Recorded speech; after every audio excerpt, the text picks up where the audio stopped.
நீங்கள் பார்த்துக் கொண்டிருப்பது AJK டிவியின் புதுவை மாலை. வணக்கம். புதுவையில் அமைதி திரும்பும் வரை காங்கிரசின் போராட்டம் தொடரும் என்று இளைஞர் காங்கிரஸ் மோட்டார் சைக்கிள் பேரணியை துவக்கி வைத்த மத்திய இணையமைச்சர் நாராயணசாமி பேசினார். புதுவையில் சட்டம் ஒழுங்கை கட்டுப்படுத்த கோரியும் ரவுடிகளை கட்டுப்படுத்த தவறிய என்ஆர் காங்கிரஸ் அரசை கண்டித்தும் மாநில இளைஞர் காங்கிரஸ் சார்பில் இருசக்கர வாகன பேரணி காங்கிரஸ் கட்சி அலுவலகத்தில் நடைபெற்றது. இளைஞர் காங்கிரஸ் தலைவர் இளையராஜா தலைமையில் பேரணியை மத்திய இணை அமைச்சர் நாராயணசாமி துவக்கி வைத்து பேசுகையில், புதுவையில் சட்டம் ஒழுங்கு சீர்குலைந்து மக்கள் பாதுகாப்பற்ற நிலையில் உள்ளனர். 34 ரவுடிகள் மீது குண்டர் சட்டத்தில் கைது செய்ய கோப்புகள் அனுப்பப்பட்டும் முதல்வர் நடவடிக்கை எடுக்காததால் ஆளுநர் தமது கடமையை செய்கிறார். இதற்கு மக்கள் மத்தியில் நல்ல வரவேற்பு உள்ளது என்றார். இந்த ஆட்சியை கலைக்கும் எண்ணம் ஆளுநருக்கு இல்லை என்றும் அவர் அரசியல் சட்டப்படியே செயல்படுகிறார் என்றும், மேலும் புதுவையின் சட்டம் ஒழுங்கு குறித்து சென்னை உயர்நீதிமன்றமே அறிக்கை கேட்டுள்ள நிலையில் முதல்வர் தனது பதவியை ராஜினாமா செய்ய வேண்டும். புதுவையில் சட்டம் ஒழுங்கு சீர்குலைவால் சுற்றுலா பயணிகள் வரத்து குறைந்துள்ளது. வரும் 21ஆம் தேதி காங்கிரஸ் சார்பில் போராட்டம் நடைபெற உள்ளது என்றும், அதுபோன்று புதுவையில் அமைதி திரும்பும் வரை போராட்டம் தொடரும் என்று பேசினார். இதில் மாநில தலைவர் AB சுப்பிரமணியன், முன்னாள் அமைச்சர்கள் கந்தசாமி, ஷாஜகான், ஏழுமலை, துணைத் தலைவர் பாலாஜி, ஜெயமூர்த்தி, பொதுச் செயலாளர் AKD ஆறுமுகம், தொழிலதிபர் சிவக்கொழுந்து, ராமலிங்கம் உள்பட ஏராளமானோர் கலந்து கொண்டனர். பேரணி அண்ணா சாலை, காமராஜர் சாலை, ராஜீவ்காந்தி சிலை, இந்திரா காந்தி சிலை, புதிய பேருந்து நிலையம் வழியாக ஆளுநர் மாளிகையை சென்றபோது போலீசார் தடுத்து நிறுத்தியதால் அங்கு ஆர்ப்பாட்டம் நடத்தி கலைந்து சென்றனர். சட்டம் ஒழுங்கு பாதுகாப்பு புகார் எதிரொலியாக இந்தியாவிலேயே முதன்முறையாக புதுவை சிறையில் அடைக்கப்பட்டுள்ள கைதிகள் 50 பேர் தமிழக சிறைக்கு இடமாற்றம் செய்யப்படுகின்றனர். புதுவையில் சட்டம் ஒழுங்கு பாதிக்கப்பட்டுள்ள நிலையில் ஆளுநர் வீரேந்திர கட்டாரியா சட்டம் ஒழுங்கு பிரச்சினையை காக்க மாநில அரசு உரிய நடவடிக்கை எடுக்கவில்லை என்றால் தான் நேரடியாக உத்தரவு பிறப்பிக்க நேரிடும் என்று எச்சரிக்கை விடுத்ததை அடுத்து சிறையில் உள்ள ரவுடிகள் மற்றும் வெளியில் நடமாடும் ரவுடிகளின் பட்டியலை தயாரிக்கும் பணி தீவிரமாக நடந்து வருகிறது. மேலும் இது தொடர்பாக விசாரணை நடத்திய உளவுத்துறை, புதுவை சிறையில் அடைக்கப்பட்டுள்ள ரவுடிகள்தான் வெளியில் கூலிப்படைகளை ஏவி குற்ற நடவடிக்கைகளில் ஈடுபட்டு வருவதாக தெரிவித்தது. இதனையடுத்து புதுவை சிறையில் அடைக்கப்பட்டுள்ள 50 ரவுடிகளை இடமாற்றம் செய்ய அரசு முடிவு செய்தது. அதன்படி முதல்வர் ரங்கசாமி தமிழக முதல்வரை தொடர்பு கொண்டு புதுவை சிறையில் உள்ள முக்கிய ரவுடிகள் 50 பேரை தமிழக சிறையில் அடைக்க உதவ வேண்டும் என்று கோரிக்கை விடுத்துள்ளார். இந்த கோரிக்கையை ஏற்று தமிழக முதல்வர் ஜெயலலிதா, உள்துறை செயலர் மற்றும் DGP ஆகியோருடன் ஆலோசனை நடத்தியதில் உள்துறை செயலர் ஒப்புதல் அளித்துள்ளார். அதன்படி புதுவையிலிருந்து 50 கைதிகளை திருச்சி மத்திய சிறையில் அடைப்பது என முடிவு செய்யப்பட்டுள்ளது. ஒரு மாநில சிறையில் அடைக்கப்பட்டுள்ள கைதிகள் 50 பேர் மற்றொரு மாநில சிறையில் அடைக்கப்படுவது இந்தியாவிலேயே இதுவே முதன்முறையாகும் என்று அதிகாரிகள் தெரிவித்துள்ளனர். மேலும் திருச்சி மத்திய சிறையில் புதுவை கைதிகளை அடைப்பதற்காக தனி பிளாக் உருவாக்கப்படுகிறது. புதுவை அரசின் தவறுகளை மக்களிடம் எடுத்துக் கூற விரைவில் பாத யாத்திரை செல்ல இருப்பதாக மாநிலங்களவை உறுப்பினர் கண்ணன் கூறினார்.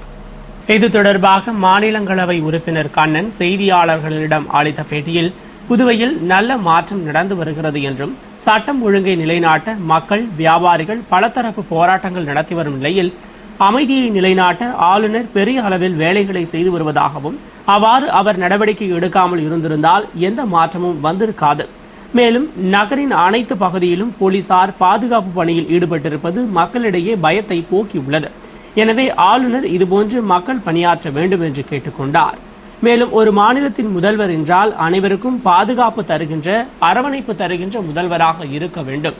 ஆனால் ரங்கசாமி அதிலிருந்து தவறிவிட்டதாக தெரிவித்தார்.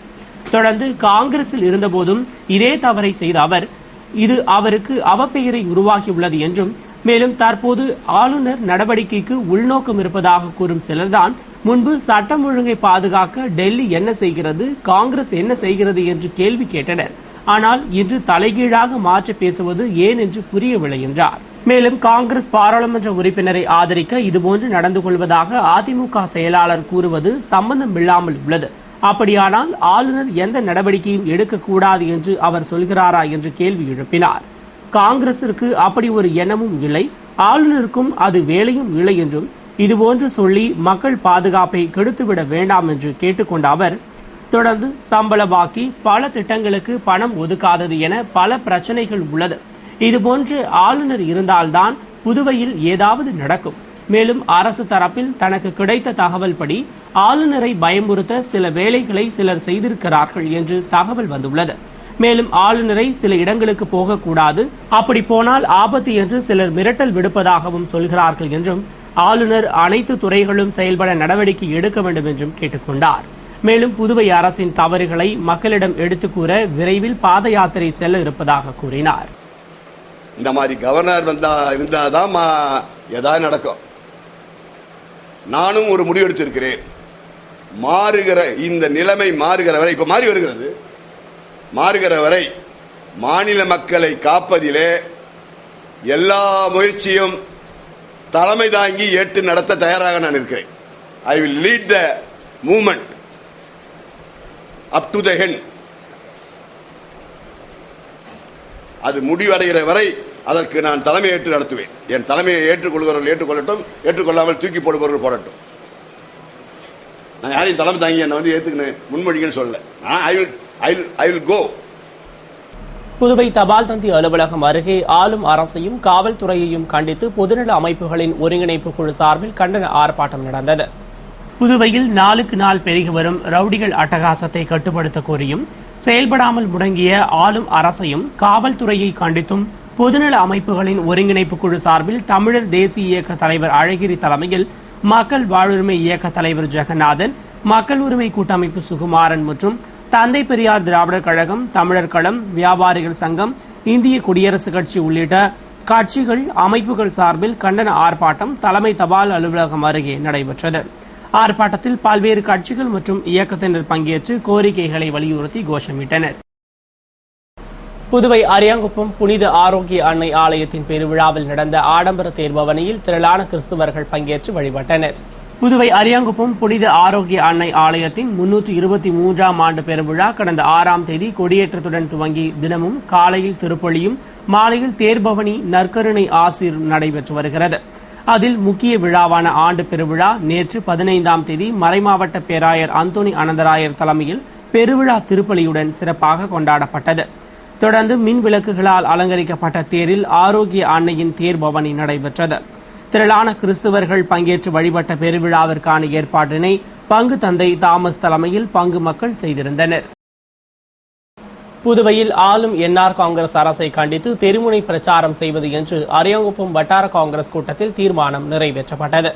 புதுவை அரியாங்குப்பம் வட்டார காங்கிரஸ் கூட்டம் வட்டார காங்கிரஸ் தலைவர் சங்கர் தலைமையில் நடைபெற்றது. காங்கிரஸ் துணைத் தலைவர் விநாயகமூர்த்தி தலைமையில் மாநில செயலாளர் ஜெயபூர்த்தி ஆகியோர் சிறப்பு அழைப்பாளர்களாக கலந்து கொண்ட கூட்டத்தில் மேலிட பொறுப்பாளர்கள் ஏகாம்பரம், சம்பத் ஆகியோர் சிறப்புரையாற்றினர். கூட்டத்தில் உங்கள் பணம் உங்கள் கையில் திட்டத்தை பாராளுமன்றத்தில் நிறைவேற்றிய தலைவி சோனியா காந்திக்கு நன்றி தெரிவித்தும் ஆளும் என்ஆர் அரசை கண்டித்து தெருமுனை பிரச்சாரம் நடத்துவது, துண்டு பிரசுரம் விநியோகிப்பது என்று தீர்மானிக்கப்பட்டது. கூட்டத்தில் மாவட்ட மற்றும் தொகுதி நிர்வாகிகள் கலந்து கொண்டனர். புதுவை தவளப்பட்டுப்பேட் அருள்மிகு ஸ்ரீ முத்தாலம்மன் ஆலய கும்பாபிஷேக விழாவில் சட்டமன்ற உறுப்பினர்கள் நமச்சிவாயம், கார்த்திகேயன் ஆகியோர் பங்கேற்று வழிபட்டனர்.